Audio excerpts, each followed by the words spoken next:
Assalamualaikum warahmatullahi wabarakatuh. Halo teman-teman, kembali lagi nih sama Catch 2018. Jadi kan di lab sebelumnya kita udah belajar tuh tentang CVP, terus master budget, sama tentang variance juga. Nah, di lab 5 ini kita akan masuk nih ke materi baru, yaitu tentang decision making and relevant information. Nah, langsung aja yuk kita masuk ke materinya.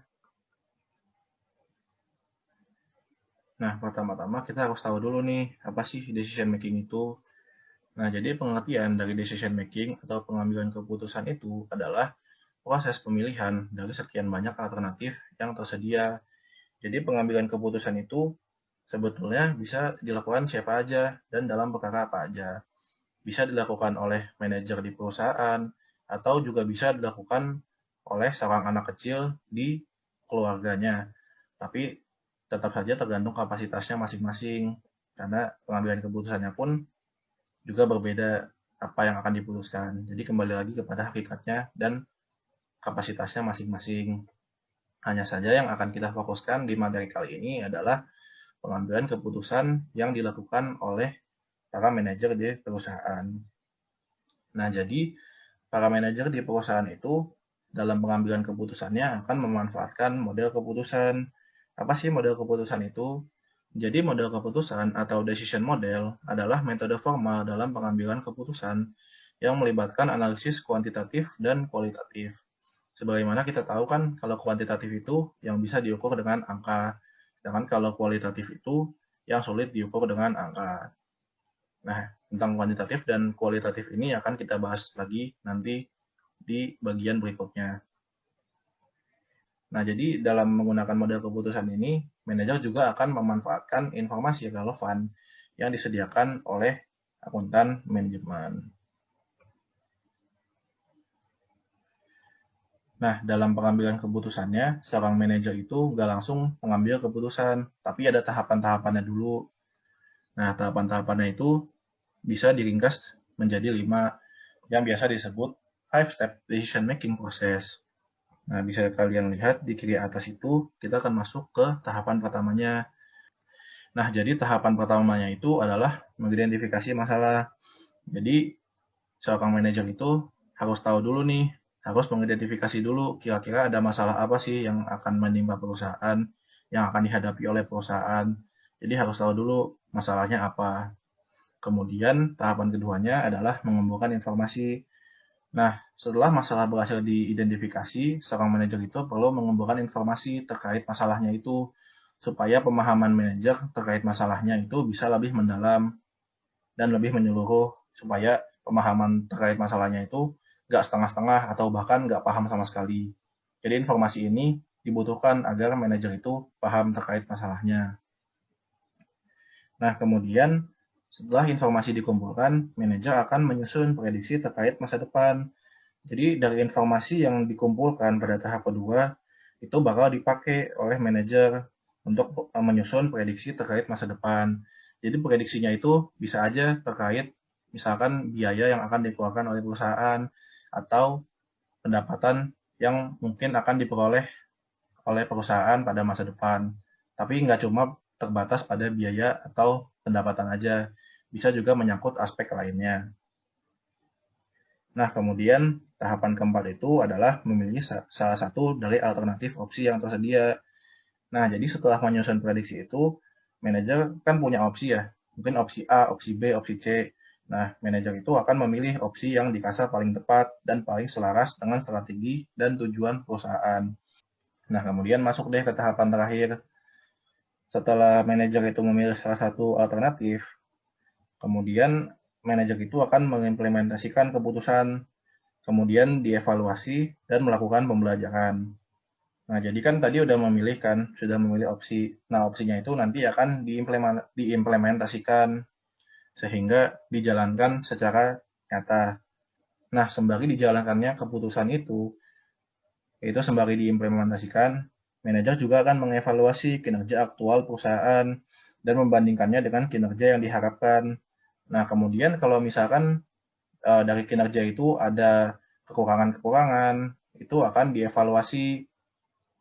Nah, kemudian kekurangan-kekurangan itu akan dijadikan bahan pembelajaran supaya di masa mendatang itu perusahaan itu nggak akan mengulangi kesalahan yang sama, nggak akan mengulangi kekurangan yang sama, supaya di masa depan itu kinerja perusahaan bisa jadi lebih baik.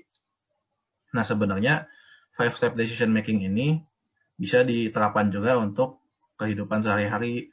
Misalkan kita sebagai seorang mahasiswa nih, kita lagi lapar nih, tapi uang kita lagi tipis, dompet kita lagi kering. Nah, itu kita bisa melakukan tahap pertama nih, kita mulai dari identifikasi masalah. Masalah kita ternyata kita lapar, tapi kita lagi nggak ada duit.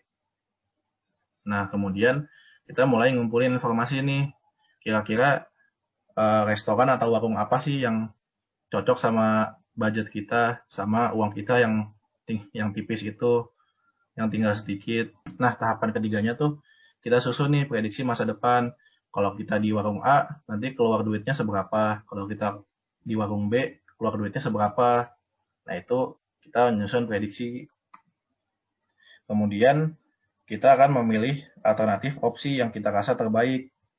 Kira-kira dari warung ABC itu, ternyata kita rasa yang paling hemat itu di warung C. Karena dia rasanya enak tapi harganya murah. Makanya kita ke situ. Kemudian di tahapan kelimanya, kita implementasi, evaluasi, dan pembelajaran. Kita datanglah itu ke warung C, kita makan di sana, kemudian kita bayar. Nah, itu udah implementasi. Kemudian kita evaluasi nih, kira-kira rasanya bener gak ya? Rasanya beneran enak gak? Terus beneran murah gak?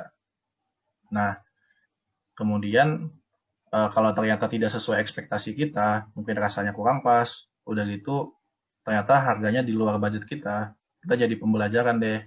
Kalau duit kita lagi tipis, kita nggak kesana lagi deh gitu. Jadi sebenarnya 5-step decision making ini bisa dimanfaatkan buat kegiatan sehari-hari juga gitu. Nah, jadi di tahapan kedua kan kita udah jelasin ya tentang bagaimana informasi itu dibutuhkan oleh para manajer. Makanya di tahapan kedua itu, manajer itu mengumpulkan informasi supaya pengambilan keputusannya itu tepat. Nah, tapi biar pengambilan keputusannya itu tepat, informasinya juga harus tepat. Nah, makanya di sini informasi kita bagi menjadi dua. Ada yang relevan dan ada yang irrelevan. Jadi yang pertama itu adalah informasi yang relevan. Nah, jadi informasi itu bisa dikatakan relevan jika dia memenuhi dua syarat, yaitu dia pertama terjadi di masa depan dan berbeda antara masing-masing alternatifnya. Sedangkan kalau informasi itu bisa dikatakan irrelevan atau tidak relevan jika dia satu terjadi di masa lalu atau dua sama antara masing-masing alternatifnya. Jadi di sini kenapa di relevan itu pakai dan, sedangkan di irrelevan itu pakai atau. Karena untuk relevan itu dia harus terpenuhi dua-duanya, terjadi di masa depan dan berbeda antara masing-masing alternatifnya. Sedangkan kalau irrelevan itu cukup salah satu aja. Jadi misalkan dia terjadi di masa depan nih, tapi ternyata alternatifnya sama-sama aja. Maka dia tetap aja irrelevan karena dia sudah memenuhi salah satu kriterianya, yaitu sama antara masing-masing alternatifnya. Begitu juga sebaliknya, kalau dia berbeda antara masing-masing alternatifnya, tapi terjadinya di masa lalu, maka tetap aja dia juga irrelevan. Jadi cukup satu syarat aja untuk sebuah informasi itu dikatakan irrelevan, sedangkan kalau relevan itu harus memenuhi kedua kriterianya. Nah, kemudian informasi yang relevan itu juga dibagi lagi menjadi dua. Di sini ada kuantitatif sama kualitatif. Jadi yang pertama itu informasi relevan yang bersifat kuantitatif, yaitu sebagaimana tadi yang aku katakan, yaitu informasi yang dapat dinyatakan dalam satuan numerik atau satuan angka.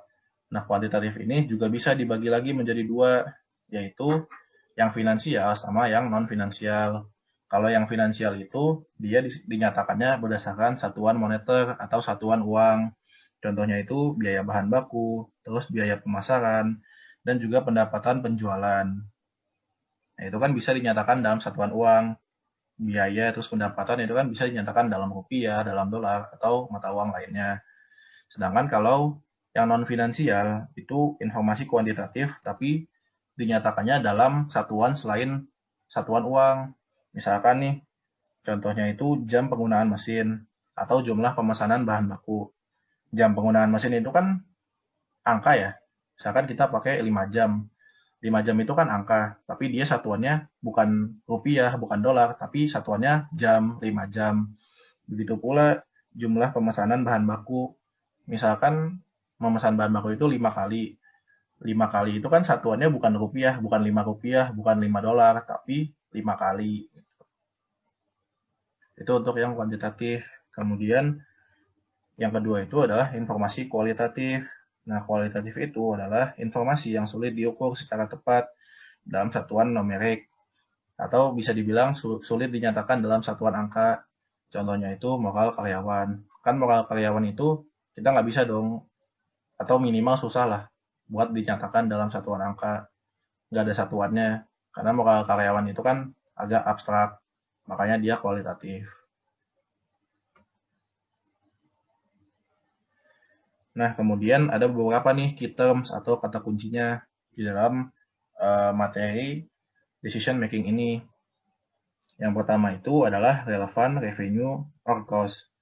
Jadi relevant revenue or cost ini adalah pendapatan atau biaya yang relevan, yaitu pendapatan atau biaya yang diprediksi akan terjadi di masa depan dan berbeda antara masing-masing alternatifnya.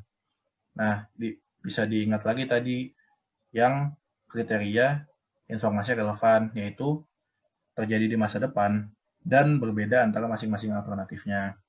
Makanya di sini relevan revenue or cost itu pendapatan atau biaya yang diprediksi akan terjadi di masa depan dan berbeda antara masing-masing alternatifnya. Contohnya itu pendapatan penjualan yang diprediksi bakal terjadi di masa depan. Itu contoh relevan revenue. Kemudian yang kedua itu adalah sunk cost. Jadi sunk cost itu adalah biaya yang telah dikeluarkan di masa lalu. Nah, jadi sunk cost itu diibaratkan seperti kapal yang udah tenggelam. Karena kan kapal tenggelam itu kan dia udah kejadian di masa lalu. Terus kita juga nggak bisa otak-atik lagi, nggak bisa diapa-apain lagi. Jadi makanya diistilahkan dengan sunk cost. Karena udah tenggelam dan ya udah nggak bisa diapa-apain lagi. Nah, contohnya dari sunk cost itu biaya listrik di masa lalu. Kemudian yang ketiga itu adalah incremental revenue or cost, yaitu tambahan pendapatan atau biaya dari alternatif opsi yang tersedia. Contohnya itu pendapatan tambahan karena menerima pesanan tambahan di luar produksi normal. Misalkan kalau kita jualan, terus kita kan ada porsi jualan normal, terus ternyata nanti ada nih ibu-ibu pesan ke kita buat acaranya dia. Nah, itu kan di luar produksi normal kita kan. Nah, itu kalau kita terima, itu bisa jadi incremental revenue untuk kita. Terus yang keempat itu ada differential revenue or cost, yaitu selisih total pendapatan atau biaya antar masing-masing alternatif. Contohnya itu selisih biaya antara opsi produksi sendiri, produksi suku cadang sendiri, dengan opsi membeli suku cadang dari pihak eksternal. Jadi misalkan nih, kita punya perusahaan kita tuh biasanya bisa produksi suku cadang, misalkan 10.000. Nah, terus kita juga punya nih opsi beli suku cadang dari pihak luar. Misalkan kalau beli itu kita keluar biayanya 15.000. Nah, nanti selisihnya itu adalah yang 15.000 dikurangi 10.000. Itu jadi differential cost. Nah, kemudian yang terakhir itu ada opportunity cost, yaitu biaya yang terjadi karena memilih alternatif lain. Contohnya itu pendapatan yang hilang karena tidak menerima pesanan tambahan, padahal perusahaan masih memiliki kapasitas produksi yang belum terpakai. Pendapatan yang hilang itu akan menjadi opportunity cost bagi perusahaan. Nah, kemudian di dalam decision making ini ada beberapa kasus yang terkait dengan decision making yang melibatkan pengambilan keputusan oleh para manajer. Jadi di sini kurang lebih ada 5 kasus.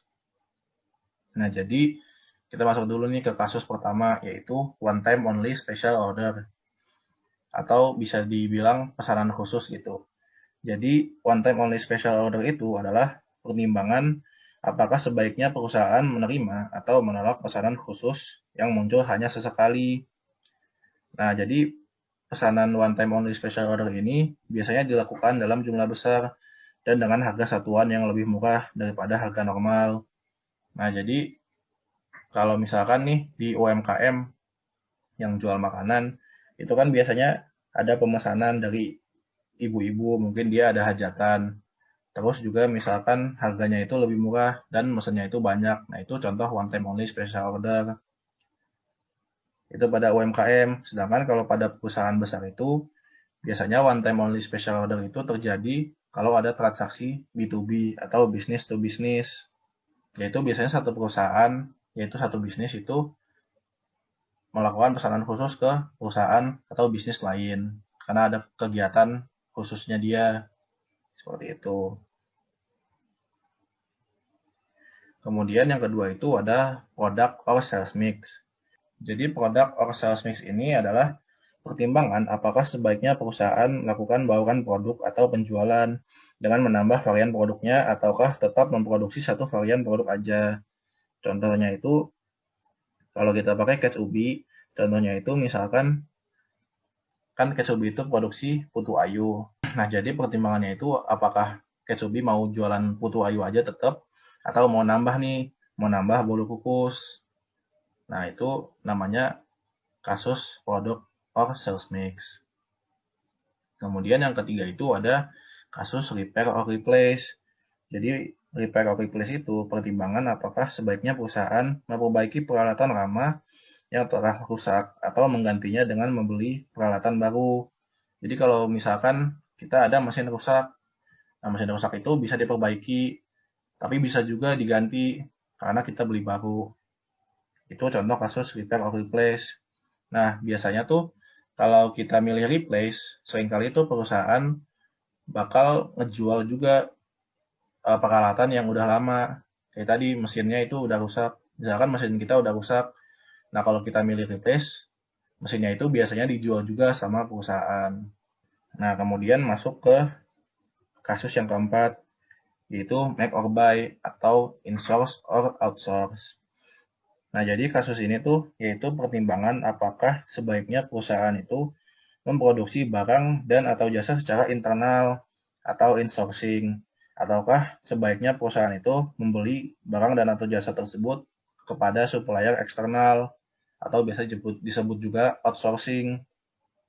Nah, jadi kalau kita pakai contoh Ketsubi itu, contohnya apakah Ketsubi itu mau memproduksi kotak putu airnya itu produksi sendiri atau beli kotaknya itu dari supplier lain. Itu contoh make or buy. Nah, jadi make or buy ini juga ada dua pendekatan. Yang pertama itu total alternative approach. Jadi kalau total alternative approach itu metodenya adalah memperhitungkan dan membandingkan semua pendapatan dan biaya yang benar-benar terjadi pada masing-masing alternatif. Jadi benar-benar biaya dan pendapatan yang emang diperoleh atau benar-benar terjadi. Sedangkan kalau opportunity cost approach itu adalah pendekatan yang memperhitungkan biaya peluang yang sebenarnya dapat menjadi pendapatan sekiranya perusahaan itu mengimplementasikan alternatif yang tersedia. Jadi kan opportunity cost itu sebenarnya bukan biaya yang memang kita keluarkan kan, tapi hanya opsi yang hilang gitu. Seharusnya bisa jadi pendapatan kita, tapi karena kita nggak ambil ya kita nggak dapat. Nah, pendekatan itu namanya opportunity cost approach. Seperti itu. Kemudian kasus terakhir itu adalah keeping or dropping. Jadi keeping or dropping itu adalah pertimbangan apakah sebaiknya perusahaan itu mempertahankan atau melepaskan suatu aspek yang terkait dengan perusahaan.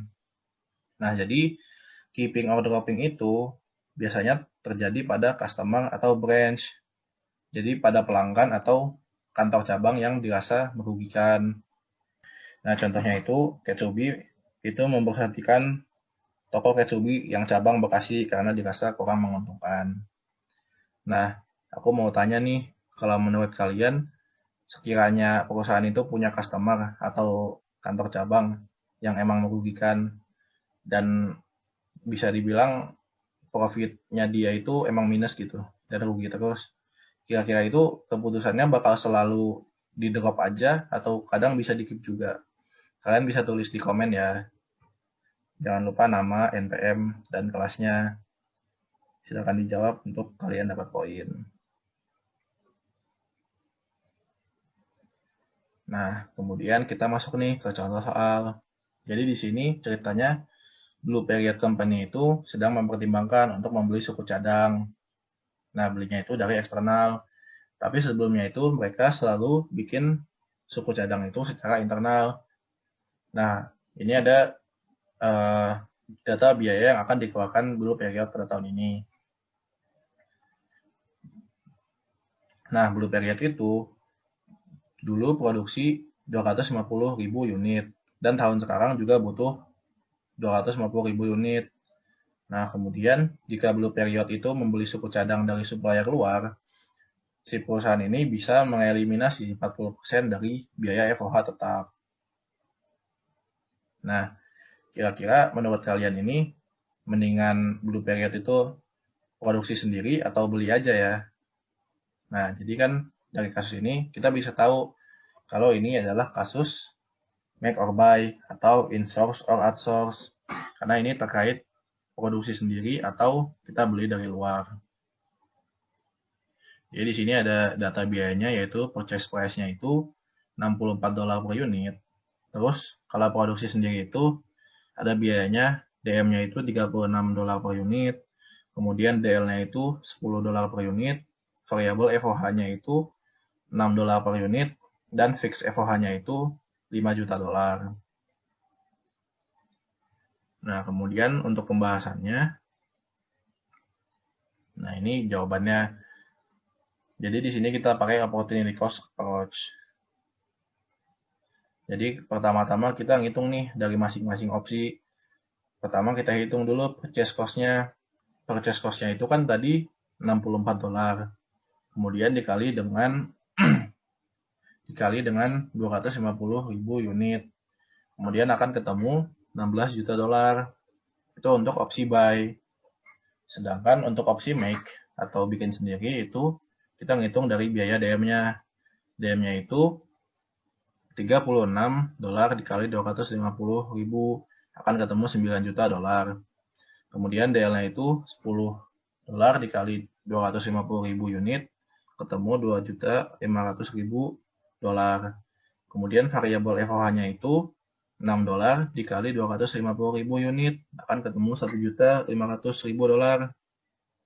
Nah, kemudian avoidable fix FOH nih. Nah, jadi kan tadi katanya kalau dia buy itu akan mengeliminasi 40% dari FOH kan. Alias di buy-nya itu dia nggak keluarin 40%-nya itu. Tapi yang 40%-nya itu bakal tetap dikeluarin di make. Makanya di sini tetap dimasukin di bagian make. Nah, terus yang 60%-nya itu kemana? Nah, 60%-nya itu kan tetap aja dikeluarin kan di make atau buy. Tetap aja dikeluarkan biayanya sama-sama ada. Nah, karena dia sama-sama ada, makanya dia nggak relevan dan nggak perlu dimasukin ke perhitungan. Jadi kita masukin yang 40%-nya aja karena itu yang relevan. Nah, jadi avoidable fix FOH-nya itu ada 5 juta dikali 40%. Nah, itu akan ketemu 2 juta di opsi make. Maka dengan demikian kita bisa ketemu nih total relevan cost-nya. Relevan cost-nya itu untuk make itu ada 15 juta, sedangkan untuk buy itu 16 juta dolar. Dengan demikian, sebaiknya Blue Period tetap memproduksi suku cadang secara internal, nah dengan insourcing, karena ternyata total biaya relevannya itu lebih murah dan lebih kecil, yaitu cuma 15 juta dolar. Sedangkan kalau biaya untuk beli dari luar itu 16 juta dolar. Makanya lebih baik produksi sendiri. Nah, sampai situ dulu presentasi kita dari hari ini. Terima kasih buat teman-teman yang udah menyimak. Kalau ada yang mau ditanyakan, kalian bisa tanya seperti biasa di line ya. Terima kasih teman-teman. Wassalamualaikum warahmatullahi wabarakatuh.